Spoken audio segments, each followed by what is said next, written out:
Merci d'avoir répondu à notre invitation. D'abord, je voudrais, au nom du Front, au nom de son coordinateur, Oustaz Assane Seck, faire 1 minute de silence à la mémoire de ces dizaines et des dizaines de victimes qui ont été butées par l'ancien régime de Macky Sall. Bismillah.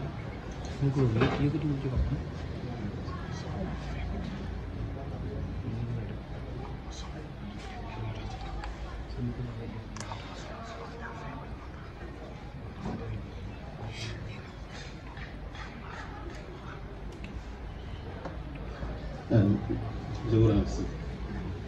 Chers journalistes, chers invités, chers honorables invités, chers responsables, membres du Front, mes chers compatriotes. Depuis l'installation de son Excellence le Président de la République, Bassirou Diomaye Diakhar Faye, le 2 avril 2024,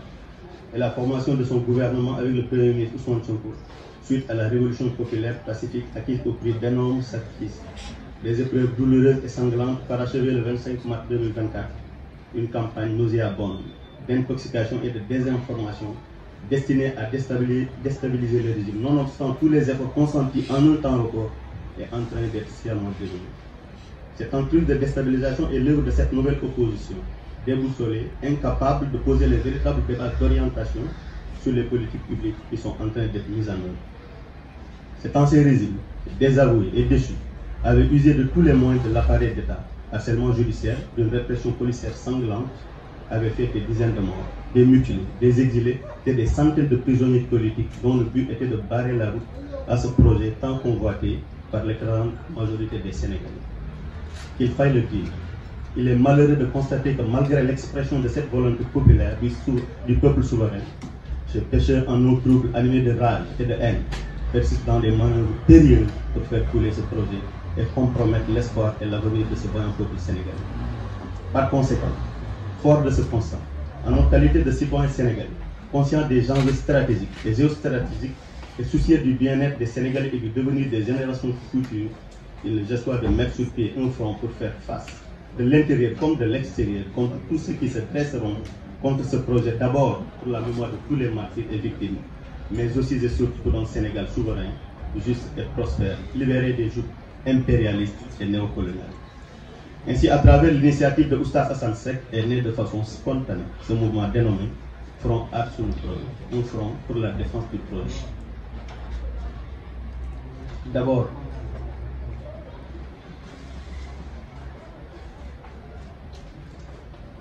ce front est composé de citoyens sénégalais,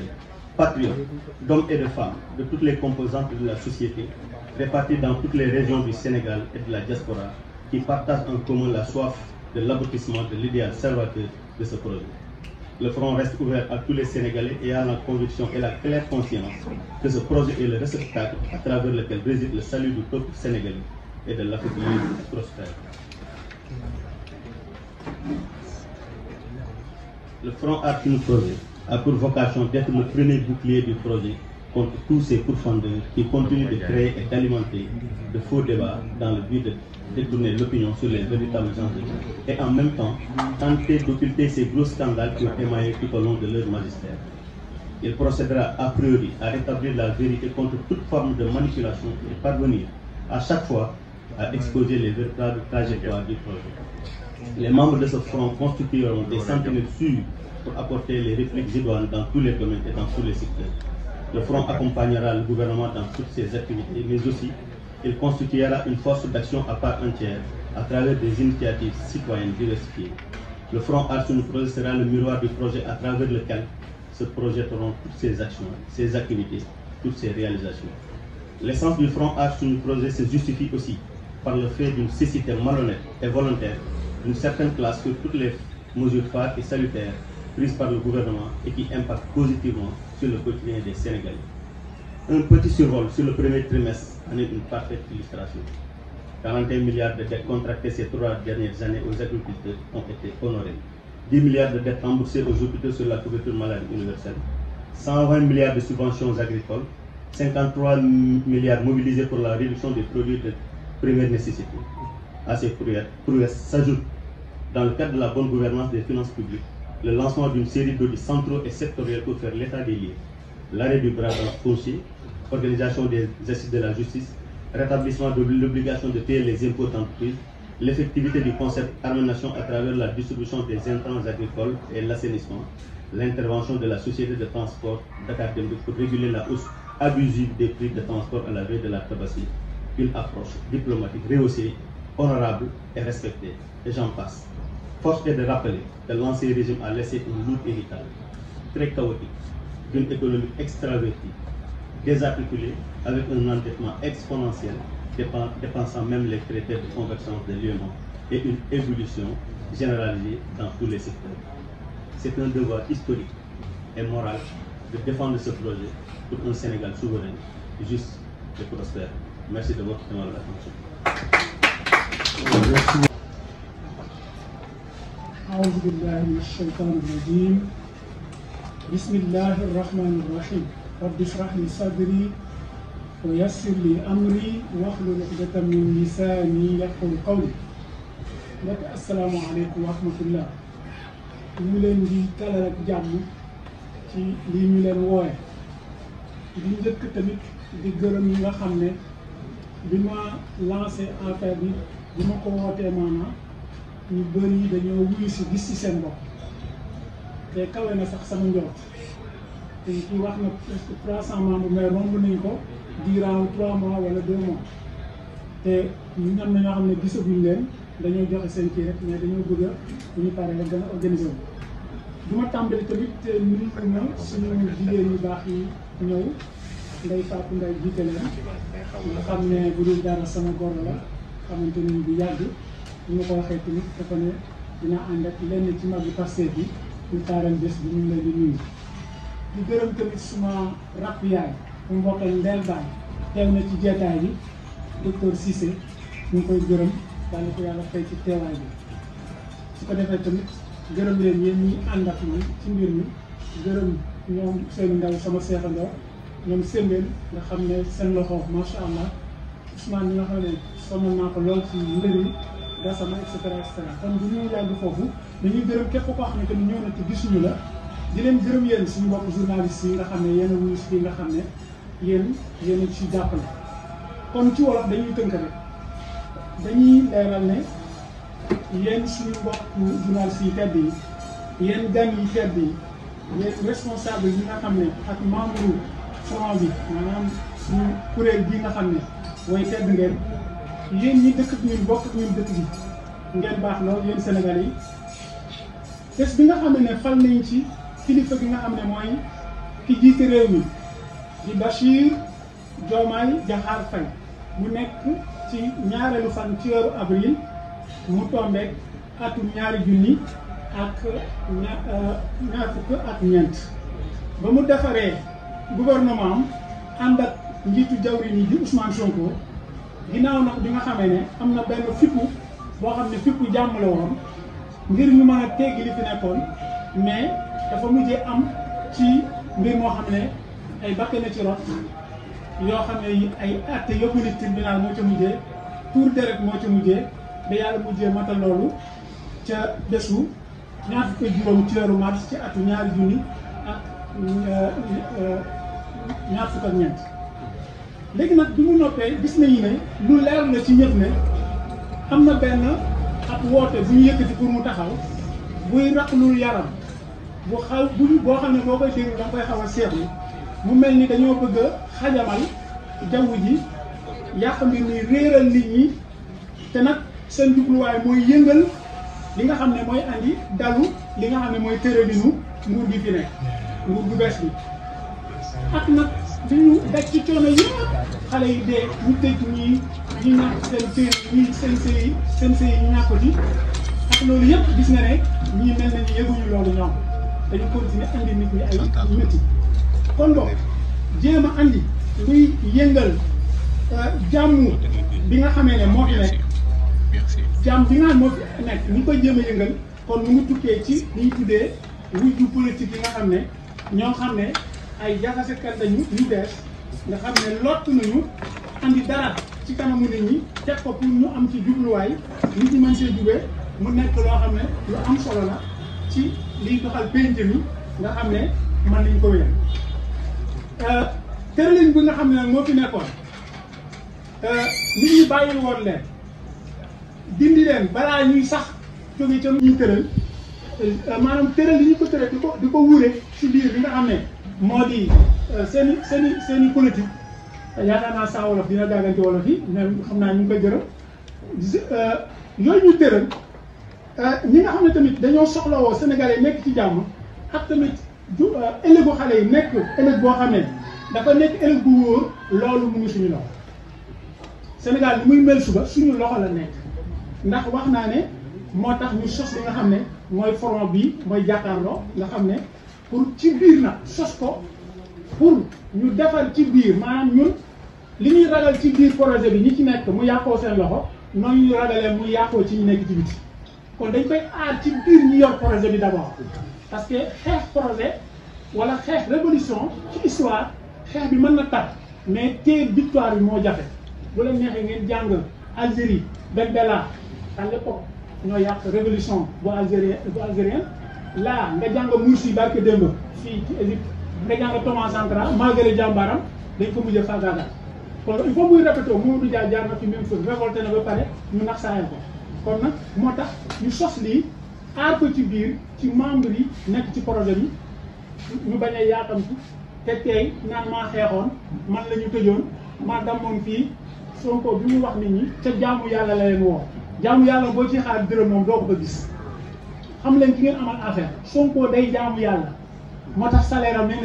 da koy xaaj wala du ko jox kon lu ñu dab ci yoon wi rek nañu xam ne loolu lu ñu dabul wéy nañu lu ñuy dab ci yoon wi noonu la nañu wéy nañ ko bàyyi xel ndax suñu maam yi def sacrifice pour Sénégal exister fekk nañu neexu Sénégal pourquoi ñu ragal a def sacrifice kon lu ñu ko kon su ko defee kon mbokk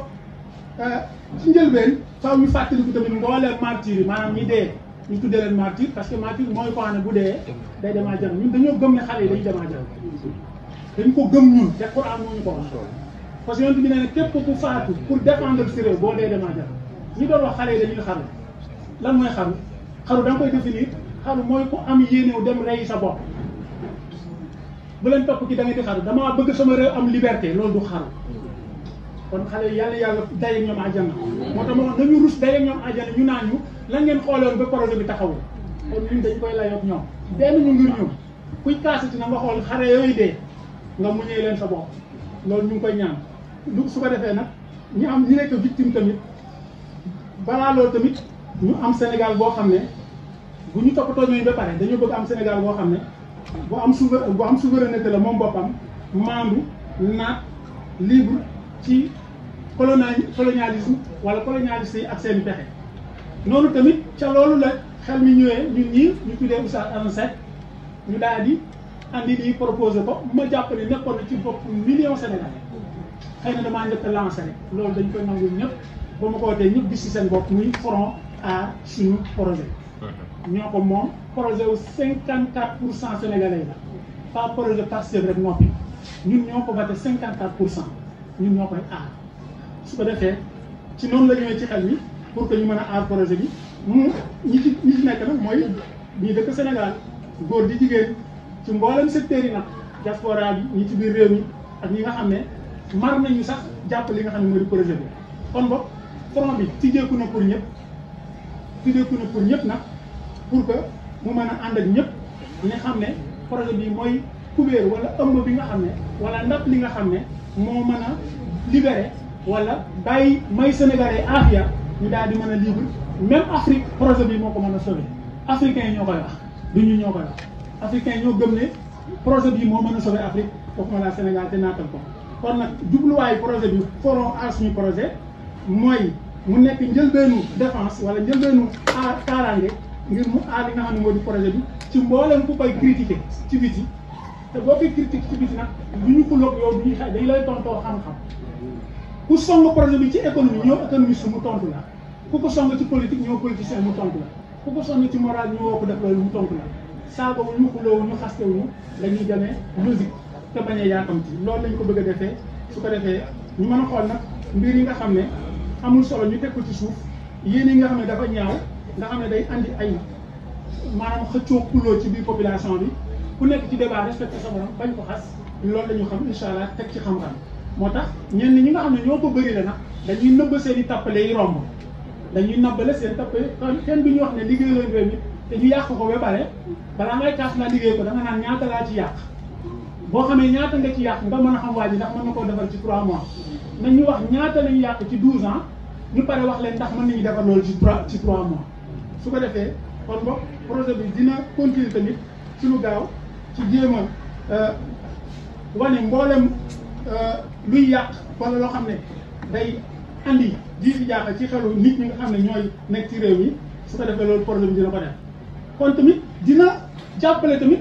li nga xam ne mooy nguur gi ci liggéeyam wane ko misaal rek tàmbali nañ ko Ousseynou mii sama seexandoo di gars yi di tappale ci gerte gi par exemple naan dafa am suuf ak gerte gi baaxul mooy yëpp otom di wër dëkk Saalum bi ku ci tappale mun la sa gerte jot na ko noppil kon tàmbali liggéey bi setal bi passé bokk nañ ci mais dama leen wax bu kenn feeñ kon loolu macha allah kon liggéey boobu ñu ngi ci ànd ak nguur gi jàppale ko te yàlla rek a tax ci gunge ko wane ci communiqué ndax dañoo jàngal ne suma xarit dama koy waxtaan mu ne nguuru David yàlla daf ko ne wa shaddadnaa mulkahu wa aataynaahu hikmata wa faslal xitaab nguur day dëgër am sagesse mën a communiqué nguur gi loolu lay gungeeg ñoom dëgër am sagesse mën a communiqué David loolu ko yàlla mooy Firawna dafa communiqué ba dominer Moïse tey xëy naa leen sa yonent bi dafa con ci la dëkk inna rasulakum lazi ursila ilaykum la majnun gaa yi gëm ne Moïse dafa con mu nekk ci nguur 63 ans di lottal rek mu ngi mujjee géej kon wax la ne communication dafa baax ci nguur te lañ ànd ak ñoom feeñal ko kon dañuy tënk rek ci lu gaaw du ñu mën a jaar rek ci lu wax parce que dañuy tënk ci lu gaaw war nañu wax ne bu nekkoon premier semestre la ci école day na naan xale bi jàng na 3 mois dese na yeneen 6 mois premier semestre nag xale bi fekk gaa yi ci école bi raw leen ba pare nga ne xale bi deful dara mooy nguur bi élève boo xam ne dafa dabe premier 3 mois yi dafa dab booy CM2 ñu def essai mu fekk leen kaw nga ne booy bi deful dara mooy nguur gi ñu gis dañoo dabe lu tax dañoo dabe ana ñeent fukk ak benn milliard ci bor yi ñu fay baykat yi loolu du dabe fi ñu ko jële ana fukki milliards ci bor yoo xam ne jox nañ ko hôpital yi nekk ci biir dëkk bi ci programme couverture maladie universelle fi ñu ko jële ana téeméer ak ñaar fukki milliards yu ñu jox ci mbay mi diggante engrais ak gerte ana mu élève boobu aayu ana 53 milliards juróom fukki milliards ak ñett pour lan jéem a wàññi mburu géen yi ak jaween yi ak seen ceeb nee naa leen jaween yi génn bu ñu xataraay di wàññi ceeb bi parce que dañuy jabe bu ñu wàññi ceeb bi li ngeen ci lekk day bëri da ngeen jabe dañuy wàññi yeneen rek ñu bàyyi ceeb bi kon ci loolu la ak yeneen jëf yoo xam ne def nañ ko fi yu rëy nga xam ne li ngay ci audit yi ngay gis ñu lancé ko génne leen bokki leen li ngeen lekk yooyu nga gis ko pour que mën a tey xool situation bi ni muy demee ak suuf si ñu jëloon seen borom daa ne pour kenn laale ci suufu jàmbur ku nekk xam nga ne suuf soo moom da nga ko war a delloo ak tamit justice bi nga xam ne jubanti nañ ko ñu ngi ci yoon wi ba sax ñu ñuy wax ne ñu ngi bari Diomaye génne ci loxo Diomaye fii laay toog ne la bul génnee sa loxo ci justice piège lañu lay tegal dafa am ku ma wax ne ma Sonko yoragul pouvoir gouvernement la yor wax ko fii tey Sonko yoragul pouvoir gouvernement la yor il faut Sonko yor pouvoir mën a def lu muy def ba kenn yaa xam te ne leen fekk rek yoragul pouvoir gouvernement la yor kon lu bëri ñu bëgg du man sotti moment yi kon su ko defee yooyu yëpp ngeen gis ko tamit mbirum wàññi njëgu xar yi gis nañ ko Dakar maanaam tey ni comment dire encore Malick Ndiaye ni mu réglé mbir yi parce que yooyu moo fi jafe woon gars yi di ko def taw ñu feeñal ko mooy liggéey bi ñu mën ci premier trimestre bi ko defee kon ñu gëstu tamit bàyyi na fi ndono ñu fi nekkoon ndono boo xam ne dafa diis gann ak jaxase boo xam ne bu ñu waxoon lu yàq suñu économie bu ñu defaree terre boo leen joxoon 10 000 2500 yi lañ ci def misaal laa jox mooy génn bu jox jabaram ndug maanaam jox ko dépense 20 000 xale soxna si togg ceeb boo xam ne 5000 la ci def comme neex na comme lekk la bëgg mu ne def na ko ci yëpp def ko ci 5000 yi la ci def denc 15000 comme lekk moo lay ne doo gis 15 yi mu jàddal kon malgré tout ça ak li ñu réalisé ñu nangu leen ko man mii su ma duggee ci terre bi tey lu tax du ma am luxe du ma ko yëg parce que injustice bi nga xam ne def nañ ko xale yi su ma duggee ci li ñu gis du ma sentir confort boo xam ne waroon na aka neexoon ñu bañ a lottal xale yi ci def fi lii aka neexoon ñu bañ a rey nit ci def fi lii kon yooyu yëpp ñu def ko li nga xam ne moom moo war a kon boog dañuy tënk rek mu nekk wareef ci taarix ci xew-xew ak wareef ci jikko ku nekk histoire dina la laaj ndax taxawoon nga Sonko ku nekk dina la laaj ci wàllu jikko ndax sa moral nangoo na Sonko mbokk yi li ma li mujj wax mooy neutre amul faruma fenn loolu yonent bi nee na mooy nifaaq dëgg ak caaxaan mu am te dëgg boo ci farul yaa ngi far feneen neutre amul buy leen ko gëmloo neutre amul misaal toog leen ay xale di sànni xeer nga ne sama yoon nekk ci xeer yi sa kaw lay ñëw neutre amul kon nañu taxawu Sonko ngir lan taxawu projet bi ngir lan ngir Sénégal man day duma day Sonko ne la yaa taxaw ñu tëj ma yaa taxaw ñu tëj ma duma ko wax parce que bi may dem Sonko taxawul woon dama demoon pour sama réew loolu laa gëm man duma dem mu Sonko ne te mënoon naa lijjanti foofu léegi mënoon naa ko lijjanti léegi parce que xam naa ni ñu koy lijjantee waaw sama nijaay daf ma ne bul nekk demandeur dama génn kaso mën nga bul nekk demandeur man ko tontoo dégg naa la te mënoon naa lijjanti bos man la ma def yàlla nañu ko yàlla nangul ñaane leen ma yàlla nangul ma ko parce que man kaso am naa fa sens bind naa fa sax livre te buñ ma tëjoon du ma bind livre kon dañuy tënk foofu ñu gërëm leen yàlla fay leen képp ku ñëw te gisuma la maa lay gërëm te ne dañu fekk ñu toog ba pare ñu gërëm journaliste yëpp yàlla fay leen ci coono bi su ko defee ngeen jàpp ci liggéey bi kenn waxu leen da ngeen far fii far leen ci dëgg jamono ñooy yàlla jàppale leen Sénégal bu jëm kanam Sénégal bu naat ak nawet bu naat su ma jeexal nag ma téye ko incha allah man maa sàkk loolu jot nga ci waxtaan ak kenn ci yéen lu dul dana diisoo mbokk mu nekk Touba yor daara yor internat damaa bëgg suñu première action France à suñu projet ajuma bi ñëw ñu ñaanal ci Sénégal yëpp ak bitim réew xale yi dee yëpp na ngeen ko siiwal yéen journaliste yi ajuma ba lay ñëw la incha allah ñu ngi koy doog a dégg ci man maa koy wax dina ko sàkk te loolu yomb na ña féete ci région yi dañ leen yónnee ñu ñaanal xale yi dee foofu ñaanal ñu ñàkk seen kër yi ñu ñàkk seen liggéey ñi seen sëy tax sax ñu mën fa delluwaat képp ku loru daal ci régime bi passé àdduna bi ñëw dina leen ñaanal ci Sénégal ak bitim réew incha allah ñu woo ci ñëpp asalaamaaleykum